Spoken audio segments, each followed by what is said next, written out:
পুথি চৈতন্য সনাতন ৰাম ৰাম ৰাম ৰাম ৰাম ও আমি অচেতন নিয়োগ নাথ জগাই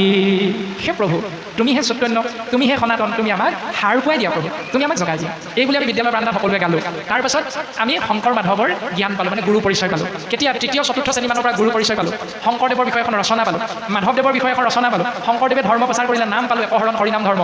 এক দেৱ এক সেও একত দিনে নাইকেও মাধৱদেৱৰ লগত লগ হ'ল নাম পালোঁ মণিকাঞ্চন সংযোগ মাধৱদেৱে শংকৰদেৱক লগ পোৱাৰ আগত মাধৱদেৱে কি ধৰ্ম পালন কৰিছিল শাক্ত ধৰ্ম বিভিন্ন ক্ষুদ্ৰ ক্ষুদ্ৰ দেৱ দেৱতাক বলি বিধান পূজা অৰ্চনাৰ দ্বাৰা আশ্ৰয় কৰিলে জীৱগতি হ'ব শংকৰদেৱক লগ পালে নিগম আৰু আগম শাস্ত্ৰৰ মাজত যুক্তি তৰ্ক হ'ল শংকৰদেৱে সিদ্ধান্ত দিলে কৃষ্ণক পুজিলে পূজা সমস্তৰে হয় পৃথকে পুজিলে পূজা কেহু নলয়